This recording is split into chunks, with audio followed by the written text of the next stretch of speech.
Já estamos de volta no ar para todo o Brasil. Eu queria chamar a atenção agora, especialmente das mulheres que acompanham a nossa programação. Outubro Rosa, o mês mundial de prevenção ao câncer de mama. Claro que o programa Mulher.com não podia ficar indiferente a esse mês, a esse assunto. E hoje nós vamos esclarecer as dúvidas mais comuns. Eu faço questão da sua participação, você pode enviar sua pergunta por e-mail ou pelas redes sociais. Eu recebo aqui no programa Mulher.com ele que é especialista em radioterapia e cancerologia, o Dr. Carlos Monte. Doutor, muito obrigada pela gentileza da presença, é um prazer recebê-lo. Igualmente, o prazer é meu, poder dar alguma informação aos seus telespectadores. Doutor, entre as mulheres, o câncer de mama é o mais comum e a gente consegue, se é diagnosticado bem no comecinho, fazer um tratamento e cuidar do corpo. Isso é, realmente a prevenção ainda é a melhor arma para que você cure qualquer tipo de câncer, não é só o câncer de mama.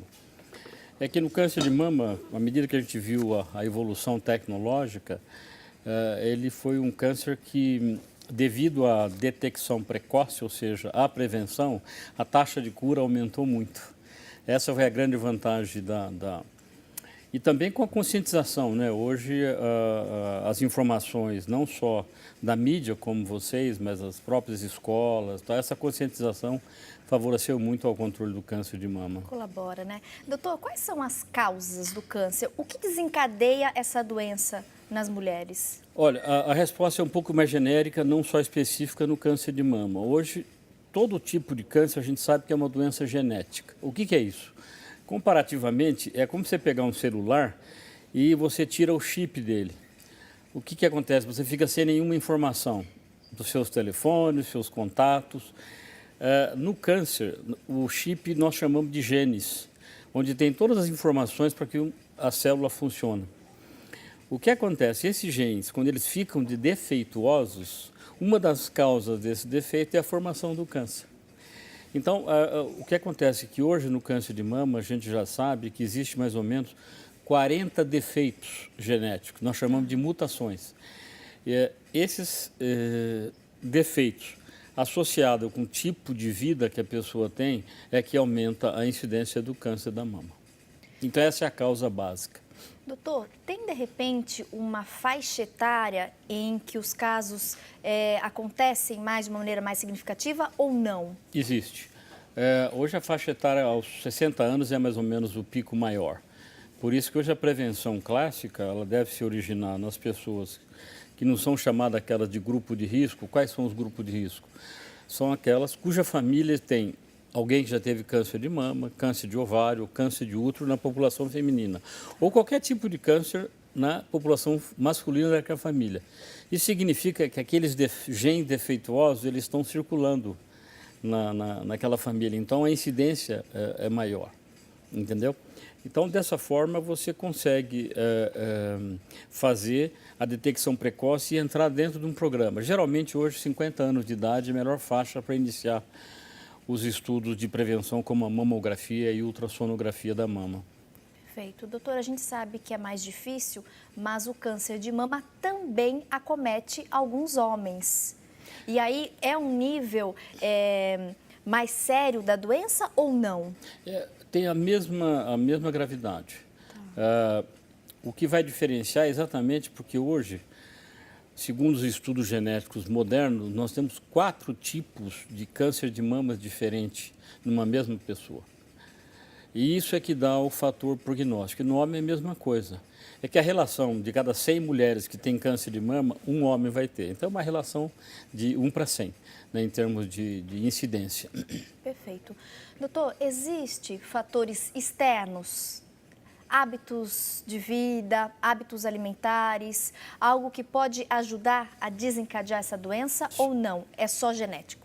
Eu diria que desencadear assim, de uma maneira 100% não. Ela vamos dizer, é um fator adjuvante. Então, o que é mais comum? Obesidade. Então, as mulheres mais gordas, o que acontece com elas? Elas têm uma oferta maior de chamado pré-hormônios sexuais, são o hormônio que vai formar o hormônio feminino chamado estrógeno. E um nível desse hormônio mais alto fica atacando a célula da mama, então aumenta a probabilidade de ter. Isso é um dos fatores. Não significa uma relação direta, 100%, mas é um dos fatores.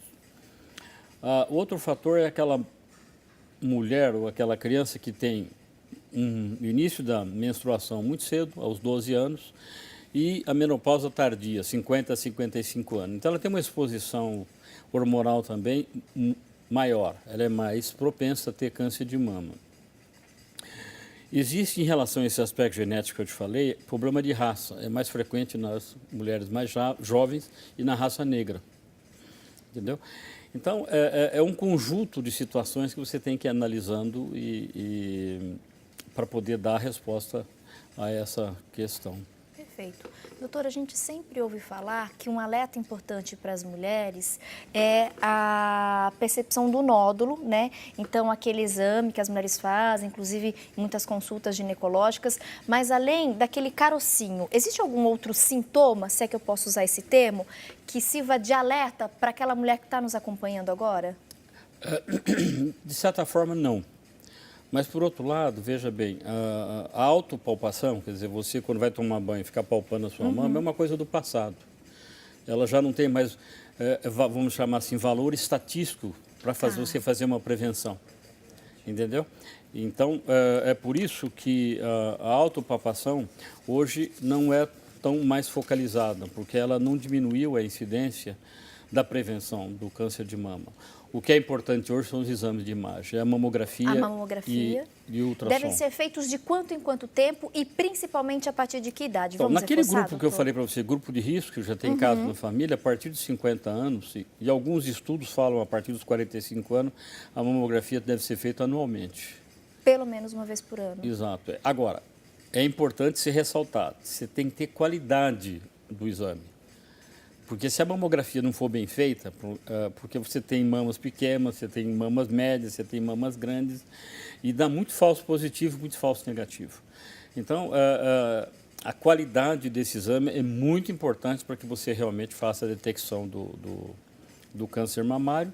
E agora, tem alguns estudos mostrando a introdução da ressonância magnética na mama, ajudando a fazer um diagnóstico precoce também.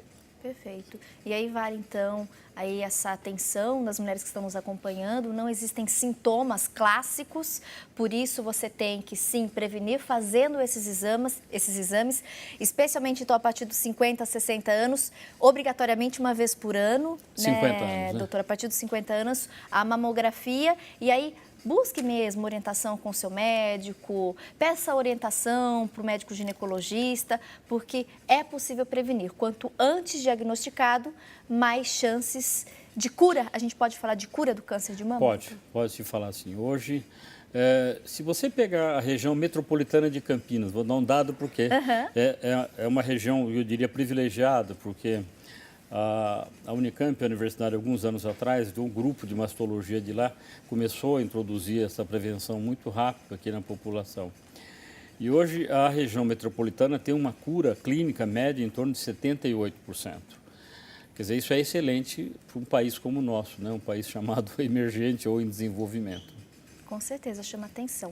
Doutor, muitas das telespectadoras que nos acompanham, programa ao vivo, então mandando e-mail, a gente tem algumas participações, daqui a pouquinho a gente vai esclarecer as suas dúvidas, e também pelas redes sociais, e algumas perguntas nos chamaram muita atenção, muitas em comum.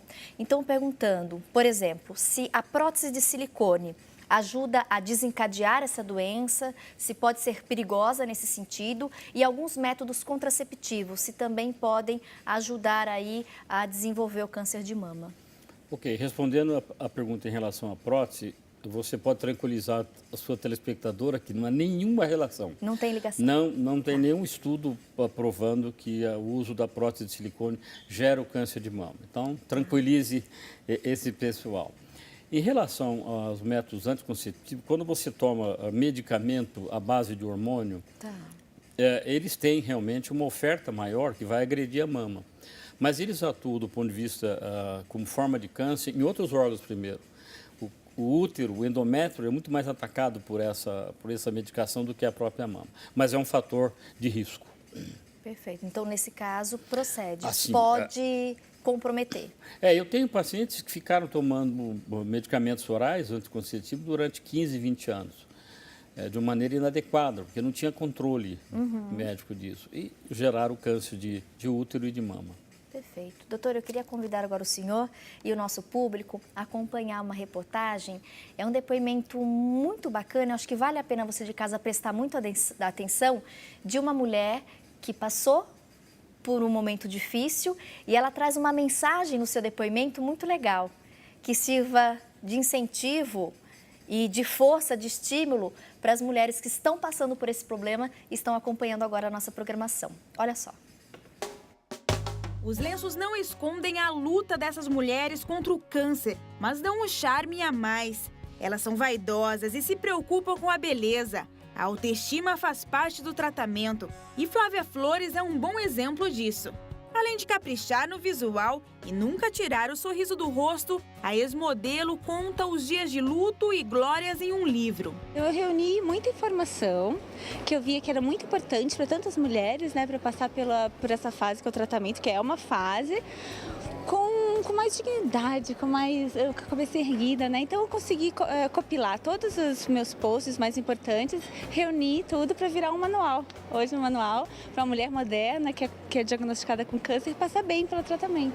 A catarinense foi diagnosticada com câncer de mama em outubro do ano passado. Após os dias de choro, ela encontrou forças criando uma fanpage. Eu recebi muita força de dentro, ali das minhas seguidoras, para continuar, porque sabe, onde é que tu arranja forças? Lá ali que eu encontro forças, né? Porque todo mundo tem uma pergunta, todo mundo tem uma expectativa de ver o que eu vou fazer hoje, qual é a minha dica, então não tem como não ter forças, né? Flávia ficou conhecida nas redes sociais por criar um guia de beleza para pacientes com câncer e contar detalhes do tratamento. Ela dá muitas dicas, faz com que a gente melhore a autoestima, ajuda, né, na amarrar o lenço, maquiagem. É para se inspirar mesmo. Uma coisa que eu reparei no meu tratamento é que a autoestima é como um remédio.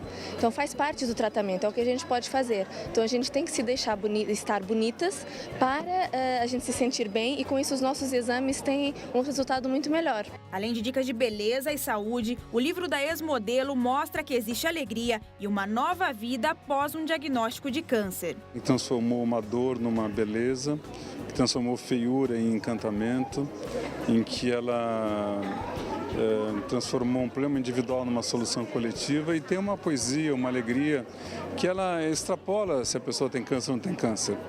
Ela é uma lição de vida, de alegria, de integração com a vida.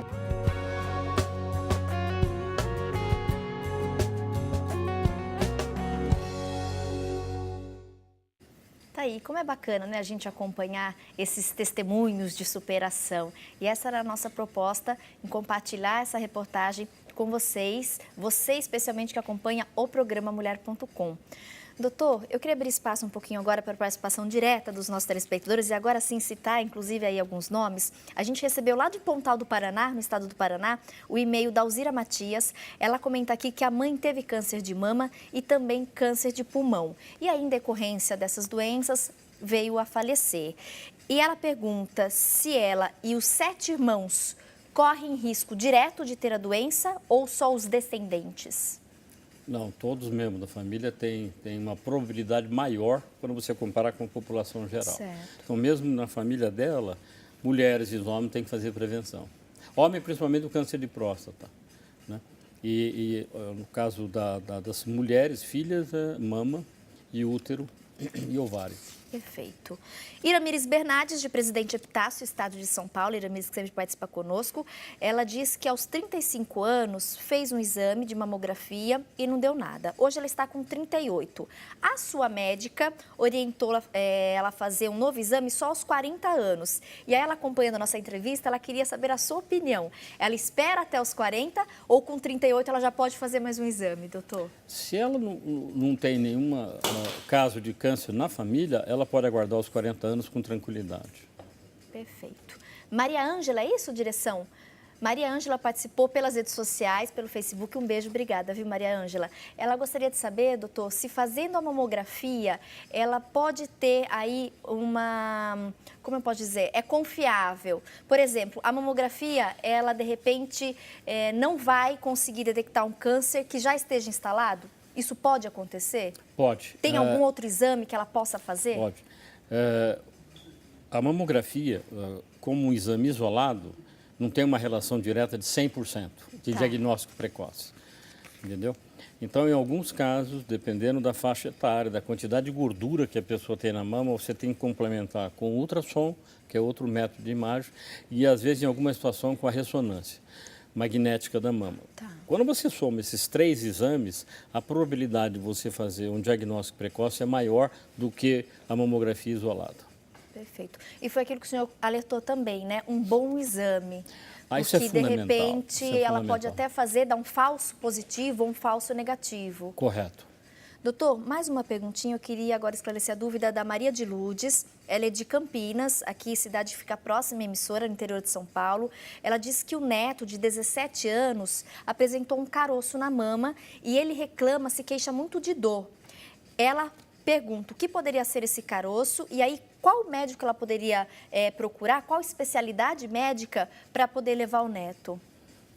Reforçando, é um menino de 17 anos. É muito frequente ter jovens da população masculina com pequenas mastopatias, cisto, o mesmo crescimento exagerado da mama. O ideal é procurar um ginecologista só para fazer um exame mais adequado e, de uma maneira geral, se trata isso cirurgicamente. É muito raro câncer de homem nessa faixa etária, câncer de mama. Ela pode ficar tranquila. Algum outro probleminha? Com certeza, com certeza. Ginecomastia é o nome que a gente dá para esse tipo de problema na mama de um jovem masculino.